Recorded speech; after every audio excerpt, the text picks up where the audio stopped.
రితు వాళ్ళ నాన్నగారు చనిపోయి 17 సంవత్సరాలయింది. మేము లవ్ మ్యారేజ్ చేసుకున్నాం. ఇంట్లో వాళ్ళు అస్సలు ఒప్పుకోలేదు. అయినా సరే పారిపోయి పెళ్లి చేసుకున్నాం. మేం సంతోషంగానే ఉన్నాం. మీకు తెలుసా, నేను ఇంటికి దూరంగానే ఉండేదాన్ని. అయినా సరే ఆయన నన్ను బాగా చూసుకుండేవారు. ఆయన నన్ను ఎప్పుడు కూడా బాధపడనివ్వలేదు. నేను ఎప్పుడు నోరు తెరిచి ఆయన ఇది కావాలని ఎప్పుడూ అడగలేదు. ఎందుకో తెలుసా? ఎందుకంటే నేను అడగకుండానే ఆయన అన్నీ తెచ్చి నాకిచ్చేవారు. నాకేమనిపించిందంటే ఈ దేశంలోనే నేను చాలా లక్కీ అని. ఆ తర్వాత సడన్గా ఆయన యాక్సిడెంట్ న్యూస్ తెలిసింది. కానీ వెళ్ళిపోయినప్పుడు కూడా ఆయన నాకు చాలా మంచి గిఫ్ట్ ఇచ్చి వెళ్ళారు, రితుని. అప్పుడప్పుడు ఆయన నాకు చాలా గుర్తుకొస్తారు. కానీ రితుని చూస్తూ నేను అన్నీ మర్చిపోతాను. అయితే మీకు ఎప్పుడు ఎవరి అవసరం మీకు కలగలేదా? ఐ మీన్ ఆ తర్వాత మళ్ళీ ఎప్పుడు మీకు పెళ్లి చేసుకోవాలనుకోలేదా? అనుకున్నాను. కానీ నిజం చెప్పనా, నేను రితు మీద ఉన్న ప్రేమని ఎవరితోనూ షేర్ చేసుకోవాలనుకోలేదు. అందుకే నేనెప్పుడూ అవసరాలకి, ఇంకా ఆశలకి నేనస్సలు లొంగిపోలేదు. సరే, నా విషయం వదిలేయండి. మీ గురించి చెప్పండి. మరి మీరెందుకు పెళ్లి చేసుకోలేదు? Same year. మాది అరేంజ్డ్ మ్యారేజ్. నాకు సుధాకు మధ్య ఎలాంటి బాండింగ్ ఉండిందంటే, మా ఇద్దరి మధ్య ఎన్నో జన్మాల బంధం ఉన్నట్టు తన్ని పెళ్లి చేసుకున్న తర్వాత ఈ దేశంలో ఉన్న అన్నీ నాకు దొరికినట్టు అనిపించింది. తను నవ్వేది చూస్తూ ఉంటే నా దుఃఖాలు ఇంకా బాధలన్నీ మర్చిపోయేవాణ్ణి. తను నా కోసం ఏవైనా చేస్తుంది. తను తల్లి అవ్వాలని కోరుకుంది. కానీ నాకేమనిపించిందంటే, ఒకవేళ మాకు బిడ్డ పుడితే నాకు ఇంకా సుధాకి సంజయ్ మీద ఉన్న ప్రేమ తగ్గిపోతుందని, అందుకే మేము బిడ్డ వద్దనుకున్నాము. తను కూడా నాతో ఈ విషయంలో తోడుగా ఉండింది. తను లక్షల్లో ఒకటి. నిజం చెప్పాలంటే ఇప్పటికీ కూడా తను నవ్వుతూ ఉన్న ముఖాన్ని తలుచుకోకుండా ఉండిన రోజులే లేదు. మీరే చెప్పండి, ఇంతగా ప్రేమించుకున్న వాళ్ళు ఇంత త్యాగం చేసిన భార్య ప్లేస్కి ఎవరైనా రాగలరా? నిజమే, మీ భార్య ఒక ఎగ్జాంపుల్. కానీ ఎవరో ఒకరుంటారు కదా, మీ ఫీలింగ్స్ని అర్థం చేసుకునేవాళ్ళు, మిమ్మల్ని అర్థం చేసుకునేవాళ్ళు. ఇక ఇప్పుడు సంజయ్ కూడా పెళ్ళైపోయింది. I think you should move on. అవును, కానీ అలాంటి వాళ్ళు ఎక్కడ దొరుకుతారు? మీరు మిమ్మల్ని చూసుకోండి. మీరు రీతు కోసం అన్నీ చేశారు. ఇప్పుడు తన సెటిల్ కూడా అయింది. ఇప్పుడు కూడా మీ గురించి మీరు ఆలోచించట్లేదు.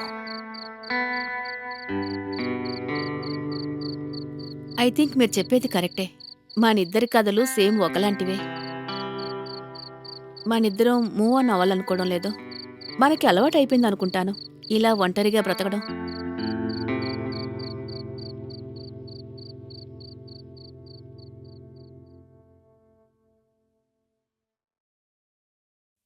పెళ్లి తర్వాత నువ్వు చాలా సెక్సీగా ఉన్నావు. చాలు చాలు, నువ్వు ఎంత ఫ్లర్ట్ చేయాల్సిన అవసరం లేదు. I love you so much Sanjay. I love you.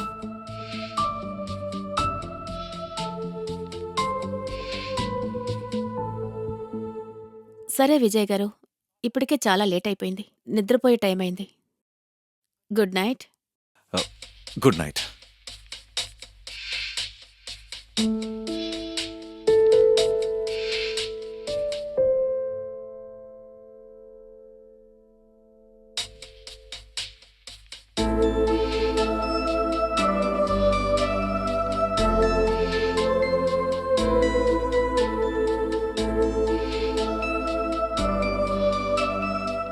మీరు మళ్ళీ ఒక పెళ్లి చేసుకోవాలని ఎప్పుడు అనుకోలేదా?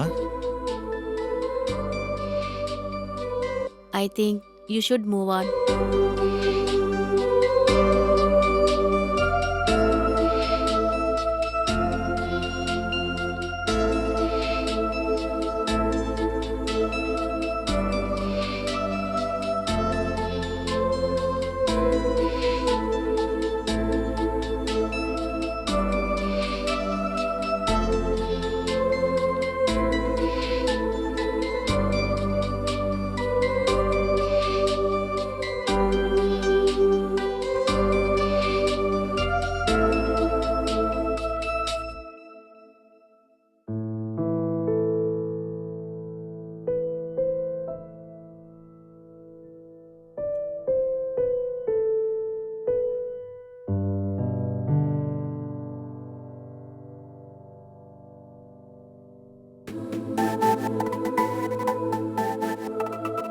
ఈరోజు మీరు రితు వాళ్ళ నాన్నని ఎక్కువగానే తలుచుకున్నట్టున్నారు.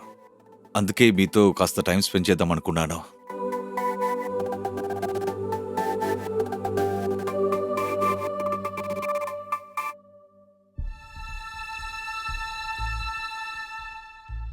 నాకు కూడా దాహం వేస్తోంది.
వద్దు, ఇది కరెక్ట్ కాదు. ఇదంతా తప్పు. ఇందులో ఎలాంటి తప్పు లేదు. మన ఇద్దరి మధ్య ఉన్నది ఒకేలాంటి ఫీలింగ్స్. ఇందులో తప్పేముంది?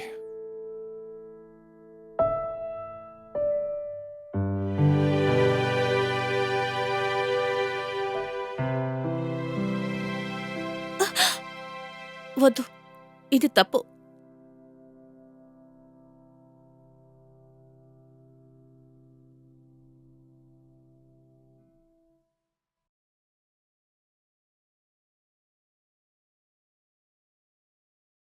నమస్తే, నేను ఉజ్వల్ చోప్రాని. నేరం ఎపిసోడ్కి మీకు స్వాగతం.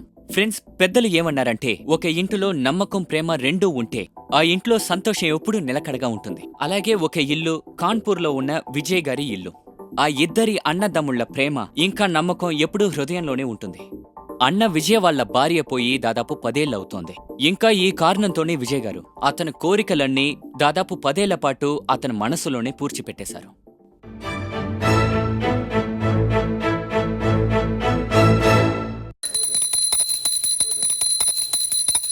वक्रतुंड महाकाय सूर्यकोटि समप्रभा निर्विघ्नं कुरु मे देव सर्वकार्येषु सर्वदा।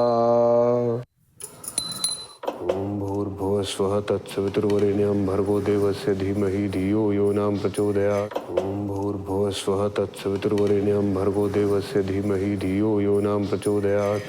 ओम भूर्भुवः स्वः तत्सवितुर्वरेण्यं भर्गो देवस्य धीमहि धियो। సార్, టిఫిన్ టేబుల్ పైన పెట్టాను. భోజనం వంటగదిలో రెడీగా ఉంది. నేను బయలుదేరతాను.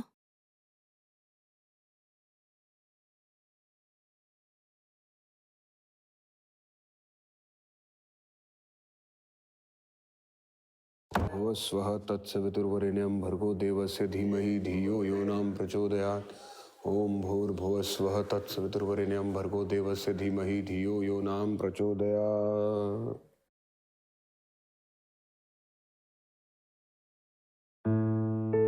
సంజయ్, చెప్పన్నా. ఈ డబ్బు తీసుకెళ్లి బండికి ఇన్స్టాల్మెంట్ గా కట్టే, సరేనా? సరేనా. అలాగే టిఫిన్ రెడీగా ఉంది, తినేసి వెళ్ళు. అన్నా, అంటే ఈ డబ్బులు, జ్యువెలరీ ఇవన్నీ ఎందుకు బ్యాంక్ లాకర్లో పెట్టారు? అంటే నేను ఇంట్లో ఉండను, మీరు ఇంట్లో ఉండరు, ఇంట్లో అసలు ఎవరు ఉండరు. అలాంటప్పుడు దొంగతనం ఏదైనా జరిగితే అప్పుడు సామాను మొత్తం పోతుంది. నేను ఈ డబ్బుల్ని బ్యాంక్లో పెట్టగలను, కానీ ఈ జ్యువెలరీ అన్నీ నీ వదినది. నేను దీన్ని దూరం చేసుకోలేను. డైలీ ఒక్కసారైనా దాన్ని చూసి తనని గుర్తు తెచ్చుకుంటూ ఉంటాను. అన్నయ్య, ఇంకా ఎన్నాళ్ళని మీరు అలాగే వదిలిని మిస్ అవుతూ ఉంటారు. మీకు ఇంకా ఈ ఇంటికి ఇంకో ఆడపిల్ల అవసరం కదా. అందుకే నా మాట విని మీరు పెళ్లి చేసుకుంటా అన్నయ్య. సంజయ్, నేను నీతో ఎన్నోసార్లు చెప్పాను, ఈ ఇంట్లో మాత్రమే కాదు, నా జీవితంలో నీ వదిన స్థానాన్ని ఎవరూ తీసుకోలేరు. అందుకే నేను పెళ్లి చేసుకోను. ఇక ఈ ఇంటికి ఒక అమ్మాయి రావాలనుకుంటే నీకు కూడా పెళ్లి వయసు వచ్చింది కదా. నువ్వెందుకు పెళ్లి చేసుకోకూడదు? ఆలోచించు. ఈ ఇంటికి కోడలు వస్తే అది ఎంత బాగుంటుందో. కావాలంటే నేను ఎవరి దగ్గరైనా నీ పెళ్లి సంబంధం చూడమన్నా, లేకపోతే నీ మనసులో ఎవరైనా అమ్మాయి ఉంటే నాతో చెప్పు. తన ఇంట్లో పెళ్లి గురించి నేనే మాట్లాడతాను. అనయ్య, ఒక అమ్మాయి ఉంది, కానీ ముందు మీ పెళ్ళి అయితే బాగుంటుంది అనిపిస్తోంది. ఓ అలాగా. అయితే నువ్వు ముందే నీ మనసులో ఒక అమ్మాయిని ఉంచుకొని నా దగ్గర నిజమేంటో చెప్పకుండా అన్ని దాచిపెట్టావు కదా. ఉమ్, సరే నాతో చెప్పు, ఇంతకీ అమ్మాయి ఎవరు? చెప్పు. అనయ్య, ఆ ఆ అమ్మాయి పేరు రీతు. తను మా ఆఫీసులో 3 నెలల క్రితమే జాయిన్ అయింది. ఏ పర్లేదే. నా తమ్ముడు 3 నెలలుగా ప్రేమలో పడి మజ్ను అయిపోయాడనమాట. కానీ నాకు తెలియనే లేదు. సరే చెప్పు, ఎప్పుడు తనని ఇంట్రడ్యూస్ చేయబోతున్నావు? ఎప్పుడు ఈ ఇంటికి కోడలుగా పోయే అమ్మాయిని నాకు ఇంట్రడ్యూస్ చేయబోతున్నావు? అన్నయ్య, అయితే వచ్చే సండే పిలవమంటావా? పర్లేదే, నీలో మంచి ఫైర్ ఉంది. రేపెందుకు, ఈరోజు సాయంత్రం తీసుకురా. కానీ తన ముందు కొంచెం కంట్రోల్గానే ఉండు, ఎక్కువగా వాలిపోకు, సరేనా? ఓకే అన్నయ్య. సరే, త్వరగా నేను కూడా రెడీ అయి వస్తాను. ఇద్దరికి ఆఫీస్కి లేట్ అవుతుంది. సరే.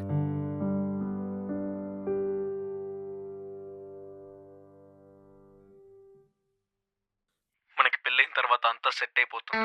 సంజయ్, నాకు చాలా భయంగా ఉంది.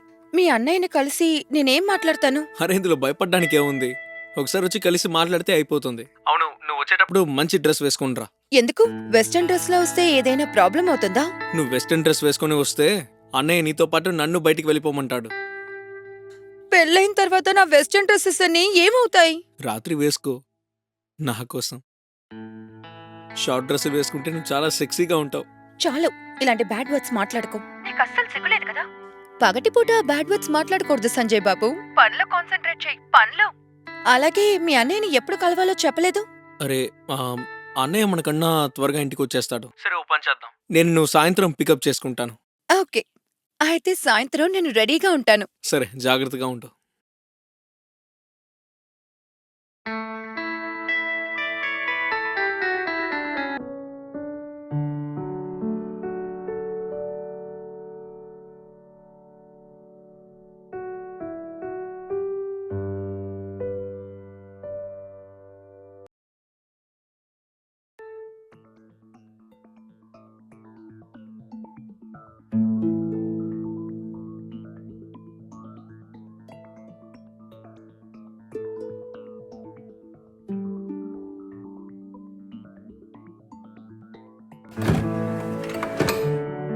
వచ్చేసారా? రండి. హే, పర్లేదు పర్లేదు, లేలే, పైకిలే. నేను ఇప్పుడే ఆఫీస్ నుండి వచ్చాను. లోపలికి రండి. రామా, కూర్చో.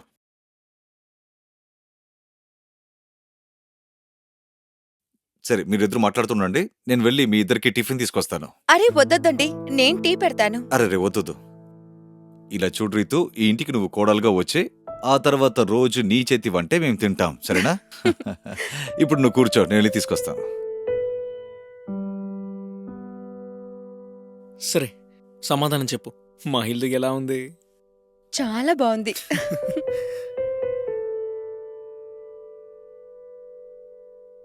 రీతు, నీ ఫ్యామిలీలో ఇంకెవరెవరు ఉన్నారు? అన్నయ్య, రితు ఇంకా వాళ్ళ అమ్మ ఇద్దరు ఉంటారు. సంజయ్, ఇప్పుడు నేను నిన్ను అడిగానా? నేను రీతుతో మాట్లాడుతున్నాను. ఇలా చూడుమా, ఇది ఇంటర్వ్యూ అనుకోకు. నీ గురించి తెలుసుకోవడానికి అడిగానంతే. ఉం? బావగారు, నేను మా అమ్మ మాత్రమే ఉన్నాం. నాకు 4 ఏళ్లప్పుడే మా నాన్నగారు చనిపోయారు. ఆ తర్వాత మా అమ్మగారే నన్ను పెంచారు. 3 నెలల క్రితమే నాకు జాబ్ దొరికింది. ఇంక నాతో పాటు మా అమ్మ కూడా ఊరు నుంచి వచ్చేశారు. విషయం ఏంటంటే మా అమ్మ నన్నెప్పుడూ ఒంటరిగా వదిలిపెట్టలేదు. ఇంతకీ మీరు ఎక్కడ ఉంటున్నారు? ఇంద్రనగర్ తెలుసు కదా, అక్కడే ఉంటున్నాం. ఆ, సరే రీతు, నాకొక విషయం చెప్పు. నీకు సంజయ్ ఎలా నచ్చాడు? వీడి చాలా లేజీ ఫెలో. హా బావగారు, తెలుసు. నాకది పర్వాలేదు. ముందు పెళ్ళైతే తర్వాత తను నేను సరి చేస్తాను. ఇది కూడా కరెక్టే. ఒక్క నిమిషం.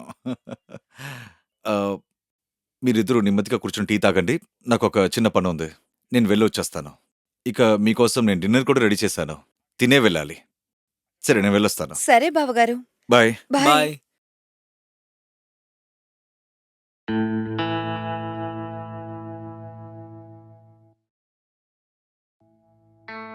సరే సరే ఇవన్నీ వదిలేయి. ఇట్రా. అవును, పొద్దున నువ్వు బ్యాడ్ వర్డ్స్ మాట్లాడనని చెప్పావు. ఒక్కసారి పెళ్ళవనివ్వు, తర్వాత పూర్తిగా బ్యాడ్ వర్డ్స్ మాట్లాడతాను. అన్నయ్య ఒప్పుకున్నాడు. మనకి పెళ్లి కూడా జరుగుతుంది. మీ అన్నయ్య ఒప్పుకున్నారు డార్లింగ్. కానీ మా మమ్మీ ఆవిడ్ని కూడా ఒప్పించాలి. మా అమ్మని నువ్వు ఒప్పించేస్తావు కదా, కాబట్టి ఈ ఒక్కరోజు నా మాట విను. నో, ప్లీజ్ వద్దు, వద్దు. ప్లీజ్.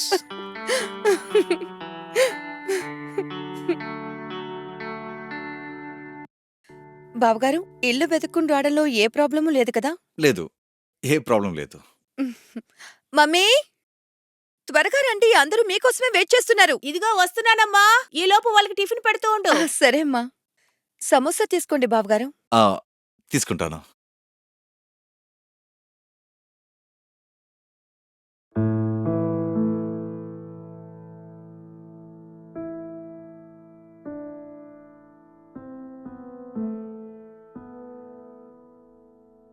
Thank you. బాబు ఇదిగో టీ తీసుకో. రితు టీ కావాలా?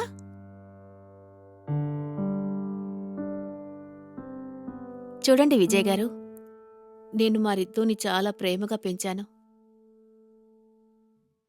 వీళ్ళ నాన్నగారు తన చిన్నప్పుడే మమ్మల్ని వదిలి వెళ్ళిపోయారు. ఒక తండ్రి ప్రేమ ఏంటో రితుకి అసలు తెలీదు. కానీ సంజయ్ని పెళ్లి చేసుకున్న తర్వాత మీ ద్వారా తనకి తండ్రి ప్రేమ ఏంటో దొరుకుతుంది. అది తలుచుకుంటేనే తృప్తిగా ఉంది. సురభి గారు, మీరు దేనికి బాధపడకండి. రితు నా కూతురు లాంటిది. తనకి పెళ్ళై మా ఇంటికి కోడలుగా వస్తే అది చాలు, నా బాధలన్నీ తీరిపోతాయి. కరెక్ట్గా చెప్పారు. ఆ తర్వాత నేను కూడా మా ఊరు వెళ్ళిపోతాను. అరే, మీరెందుకు మీ ఊరికి తిరిగి వెళ్ళిపోతున్నారు? కావాలంటే మీరు రీతు పెళ్లి తర్వాత మాతో కలిసి మా ఇంట్లోనే ఉండొచ్చు. లేదు లేదు, మేము అమ్మాయినిచ్చిన ఇంట్లో మేము పచ్చి మంచినీళ్ళు కూడా తాగం. కానీ మీరేంటంటే అమ్మాయి ఇంట్లోనే ఉండమంటున్నారు? లేదు లేదు, అలా కుదరదులేండి. అయితే ఈ ఊర్లోనే ఉండండి. మీ ఊర్లో మీరు ఒక్కరే ఏం చేస్తారు? ఇక్కడే ఉంటే అప్పుడప్పుడు కలుసుకోవచ్చు కూడా. అవును మమ్మీ, బావగారు చెప్పేది కరెక్టే. మీరు మా అత్తగారింట్లో ఉండకపోయినా పర్వాలేదు, ఈ ఊర్లోనే ఉండొచ్చు కదా. సరే సరే, నేను ఉంటానులే. విజయ్ గారు, పంతులు గారు నెక్స్ట్ వీకు ముహూర్తం పెట్టారు. ఆయన ఆ రోజు మంచి రోజు అన్నారు. మరి మీరేమంటారు? అరే, ఇందులో నాకేం ప్రాబ్లం ఉంటుంది? సంజయ్కి రీతుకి ఓకే అంటే అన్నయ్య, మాకు ఎటువంటి ఇబ్బంది లేదు. మీకు ఏది మంచి అనిపిస్తే అదే ఓకే. అయితే సరే, నెక్స్ట్ వీకే వీళ్ళిద్దరికి పెళ్లి చేసేద్దాం అంతే. సరే, చాలా మంచిది. సరే, ఈ శుభ సమయంలో మనం స్వీట్ తినాలి కదా. తప్పకుండా. సరే, జిలేబీ తీసుకోండి.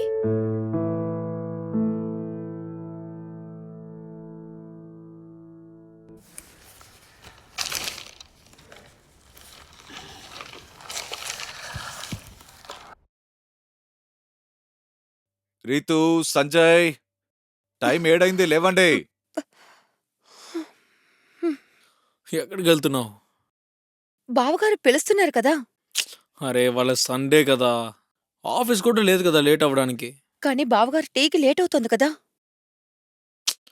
నేను అందుకే వద్దని చెప్పాను. పనాన్ని అనవసరంగా తీసేశావు. అసలు నా మాటే వినడం లేదు. ఇంటి పనులు, ఆఫీస్ పనులు అన్నీ నువ్వే చేస్తున్నావు. మన పెళ్ళయ్యి 1 నెల అవుతోంది. నువ్వు నా భార్యవి, మేడ్ కాదు. ఇంకా ఈ ఇంటికి కోడల్ని కూడా. ఇంకా కోడలున్నప్పుడు పనావిడసలెందుకు? సరే, నన్ను వెళ్ళనివ్వు, బావగారు మళ్ళీ నన్ను పిలుస్తారు. నేను చేంజ్ కూడా చేసుకోవాలి, అలాగే టిఫిన్ చేయాలి. బాయ్. గుడ్ మార్నింగ్ బావగారు. Good morning. సారీ, కొంచెం లేట్ అయిపోయింది. నేను వెంటనే టీ పెట్టిచ్చేస్తాను. పర్లేదులే. అమ్మా, ఈవేళ సండే. నువ్వు మీ అమ్మగారింటికి వెళ్తున్నావు కదా? లేదు బావగారు, నేను వెళ్ళట్లేదు. యాక్చువల్లీ మమ్మీ ఇక్కడికి వస్తానన్నారు. అలాగా.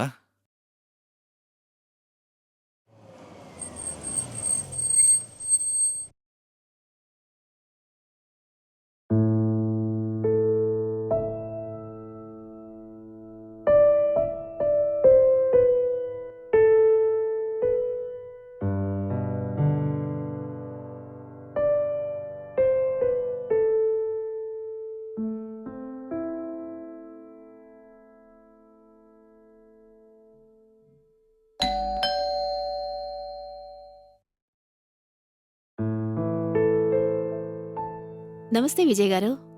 నమస్తే సురభి గారు, లోపలికి రండి. ఆ, ఆ, ఓ ఐఎమ్ సారీ. ఈ చీర కుచ్చుళ్ళు. మమ్మీ అరే రితు బంగారం, ఎలా ఉన్నావమ్మా? నేను బాగున్నాను. అరే రే పర్వాలేదు బాబు. ఎలా ఉన్నావు బాబు? చాలా బాగున్నాను. హే రితు, కొంచెం కూర తీసుకొస్తావా? తీసుకొస్తాను.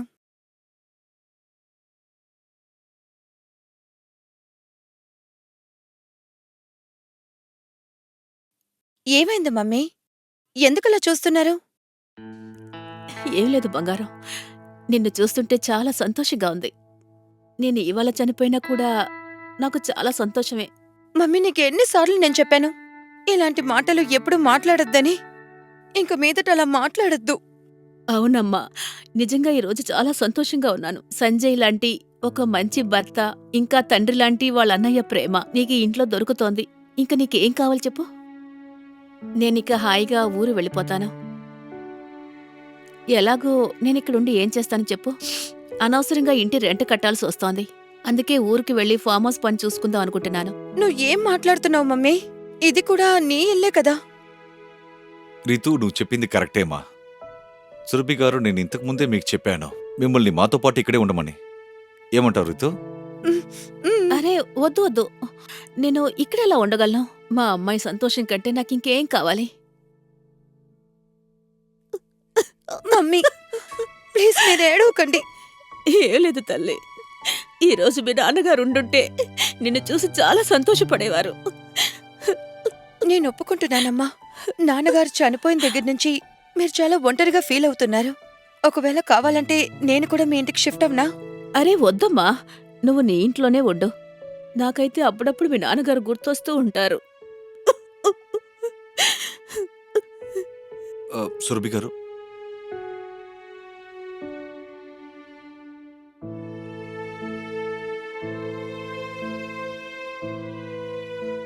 సురభి గారు, ఇది మీ ఇల్లే అనుకోండి. మీకు ఎన్ని రోజులు ఉండాలనుకున్నా అన్ని రోజులు ఉండొచ్చు. ఇంకెందుకు మీరు ఒంటరిగా ఉన్నట్టు ఫీల్ అవుతున్నారు? మేమందరం ఉన్నాం కదా. అయ్యో, నేనేంటి తినే టైంలో ఇలా ఏడుపు మాటలన్నీ మాట్లాడి మిమ్మల్ని బాధ పెడుతున్నాను. మీరు కూర్చోండి విజయ్ గారు. బాబూ, ఈ వంట ఎలా ఉంది మీకు? నిజం చెప్పాలంటే భోజనం చాలా రుచిగా ఉంది. ఇలాగే తింటూ ఉండిపోవాలని ఉంది. కానీ నా పొట్ట పాడవకుండా ఉంటే బాగుంటుంది.